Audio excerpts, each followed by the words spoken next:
13 सितंबर 1992 शाम का वक्त था।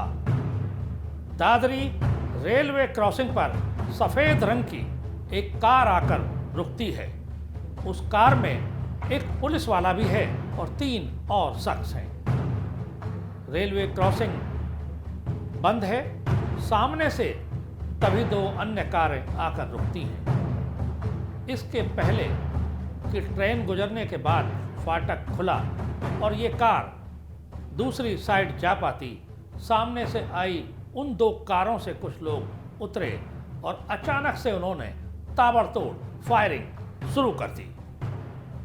नतीजा, इस कार में सवार 2 लोग मौत की नींद सो गए और जो पुलिस वाला उस कार में था वो भी गोली लगने से घायल हो गया। किसी तरह कार में सवार चालक ने अपनी जान भाग कर बचाई। जब वहां मौजूद लोगों ने उस कार में जाकर मरने वाले का चेहरा देखा तो मानो जैसे कोहराम ही मच गया। और ये कोहराम दादरी नोएडा से लेकर लखनऊ ही नहीं, दिल्ली के सिंहासन तक को भी हिलाने वाला था।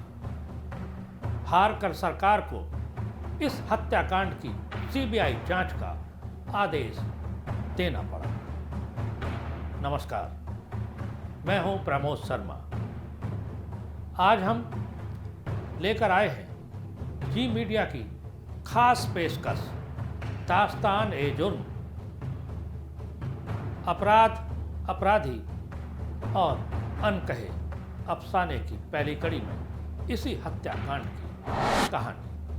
अब हम आपको बताते हैं कि वो मरने वाला शख्स आखिर था कौन, जिसकी मौत के कोहराम ने दिल्ली और लखनऊ की सरकारों के सत्ता सिंहासन को भी हिला दिया था। आज से करीब 29 साल पहले हुए इस हत्याकांड में जो शख्स मारा गया था उसका नाम महेंद्र सिंह भाटी था। महेंद्र सिंह भाटी दादरी विधानसभा क्षेत्र के 3 बार के चुने हुए विधायक थे। 1984, 1989 और 1991 में यहाँ की जनता ने उनको चुनकर लखनऊ विधानसभा में भेजा था। महेंद्र सिंह भाटी की हत्या में जो लोग नामजद हुए और जिन लोगों को 10 मार्च 2015 को यानी कि 23 साल बाद देहरादून की सीबीआई स्पेशल कोर्ट ने आजीवन कारावास की सजा सुनाई, उसमें पहला नाम उत्तर प्रदेश के एक बड़े बाहुबली नेता डीपी यादव का है। डीपी यादव के अलावा उनके एक रिश्तेदार करण यादव और कुख्यात अपराधी पाल सिंह उर्फ लक्कड़ पाला और सत्तारूढ़ बीजेपी से जुड़े प्रणीत भाटी का नाम है। इन चारों को अदालत ने आजीवन कारावास की सजा सुनाई है। बाहुबली नेता डीपी यादव पर आरोप है कि उन्होंने महेंद्र सिंह भाटी की हत्या की साजिश रची। अब हम बताते हैं कि आखिर हुआ क्या था कि महेंद्र सिंह भाटी को अचानक से अपने लाव लश्कर के बिना ही मात्र 1-2 सहयोगियों के साथ ही घर से बाहर जाना पड़ा।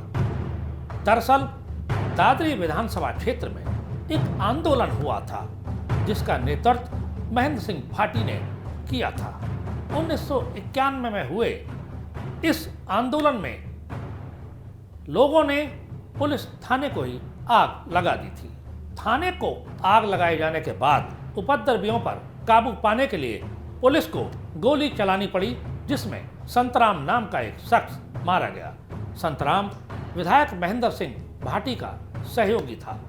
उस मामले की सीबीसीआईडी जांच हो रही थी और सीबीसीआईडी के एक इन्वेस्टिगेशन ऑफिसर ने फोन करके विधायक से आग्रह किया था कि वो नोएडा आ जाएं और उस घटना के बारे में अपनी ओर से जो भी जानकारी देना चाहें वो दे दें। 13 सितंबर 1992 की शाम विधायक महेंद्र सिंह भाटी अपने गनर और एक मित्र उदय प्रकाश आर्य के साथ नोएडा ही जा रहे थे।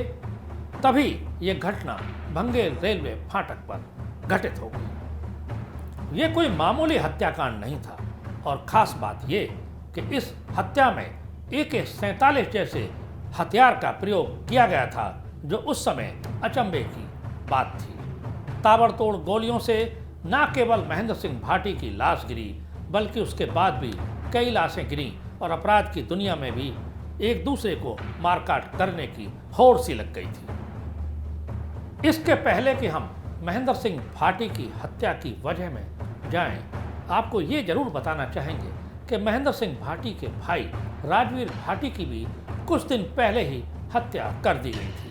राजवीर भाटी महेंद्र सिंह भाटी के राजनीतिक काम को देखते थे। राजवीर भाटी की हत्या में डीपी यादव के एक रिश्तेदार बताए गए परमानंद यादव और महेंद्र फौजी का नाम लिया गया था।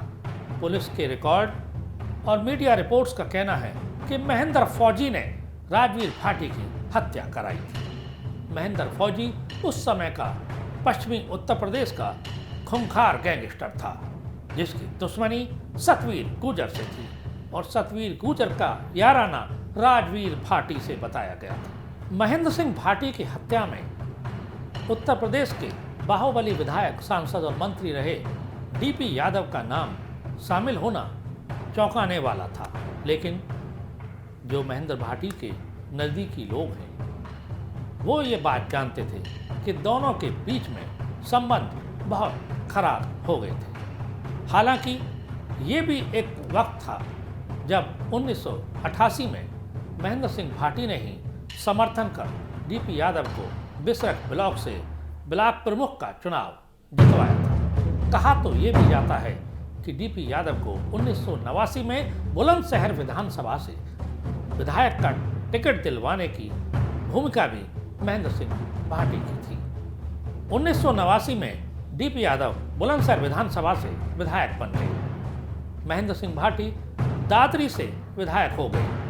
दोनों के बीच में बाद में संबंधों में खटास आ गई। पुलिस रिकॉर्ड के मुताबिक और इस मामले की जो इन्वेस्टिगेशन हुई, उसमें ये बताया गया कि महेंद्र सिंह भाटी और डीपी यादव के बीच राजनीतिक वर्चस्व की लड़ाई थी। इसी को लेकर डीपी यादव की आंख में वो खटकने लगे। हालांकि डीपी यादव की ओर से हमेशा इस बात से इनकार किया गया। इस बीच बीजेपी के जिलाध्यक्ष की एक सड़क हादसे में मौत हो गई, जिसके परिजनों का ऐसा मानना था कि इसके पीछे कहीं ना कहीं महेंद्र सिंह भाटी का हाथ है। कहा तो ये जाता है और पुलिस इन्वेस्टिगेशन में भी ऐसा बताया गया कि प्रवीण भाटी के परिवार और डीपी यादव के बीच मित्रता हो गई और दोनों ने साजिश करके महेंद्र सिंह भाटी को मरवा दिया। पुलिस की ओर से डीपी यादव के ऊपर जो इल्जाम लगाए गए, उसमें कहा गया कि 1991 के चुनाव में महेंद्र सिंह भाटी ने पतवाड़ी के प्रकाश पहलवान को उनके खिलाफ बुलंदशहर विधानसभा से जनता दल के टिकट पर चुनाव लड़ाया था। उस चुनाव में काफ़ी हिंसा हुई थी। उसके बाद डीपी यादव और महेंद्र सिंह भाटी के बीच में संबंध खराब हो गए। इसी को लेकर डीपी यादव उस साजिश का हिस्सा बने। महेंद्र सिंह भाटी हत्याकांड में पाल सिंह उर्फ लक्कड़पाला को तो आजीवन कारावास की सजा हो गई, लेकिन लक्कड़पाला का एक खास दोस्त जयपाल भी इस हत्याकांड में शामिल था, लेकिन उसको सजा नहीं हुई। और वो इसलिए नहीं हुई क्योंकि इस मामले की सुनवाई के दौरान ही उसकी मौत हो गई। दोनों लोग महेंद्र सिंह फौजी के खास गुर्गे थे और महेंद्र सिंह फौजी सतवीर गुर्जर से नफरत करता था। सतवीर गुर्जर को सबक सिखाने के लिए ही उसने महेंद्र सिंह भाटी की हत्या में इन लोगों को शामिल कराया।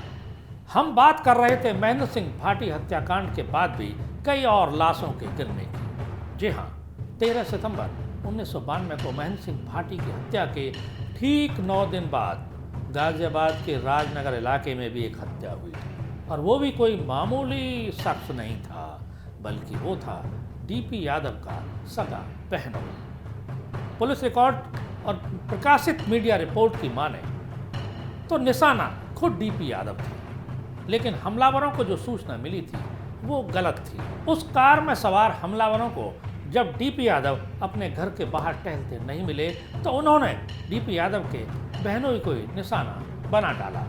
महेंद्र सिंह भाटी हत्याकांड से जुड़ा एक किस्सा ये भी है कि अपनी हत्या के कुछ दिन पहले ही महेंद्र सिंह भाटी ने उत्तर प्रदेश विधानसभा के अंदर अपनी सुरक्षा का मुद्दा उठाया था और ये कहा था कि अगर मुझे कड़ी सुरक्षा नहीं दी गई तो हो सकता है कि अगले सत्र में सभी साथी उनकी मौत पर शोक सभा कर रहे हों, और ये बात सच साबित हुई। महेंद्र सिंह भाटी की हत्या में जिसे एक शख्स महेंद्र फौजी का नाम बार बार उछला है, उसको इस हत्याकांड में सीधे तौर पर तो आरोपी नहीं बनाया गया, लेकिन लक्कड़पाला के सिर पर उसका हाथ था, ये बात जग जाहिर है। कौन है ये महेंद्र फौजी और उसकी अपराध के दुनिया में आने की कहानी क्या है, इस पर हम चर्चा करेंगे दास्तान जुर्म की अगली कड़ी में।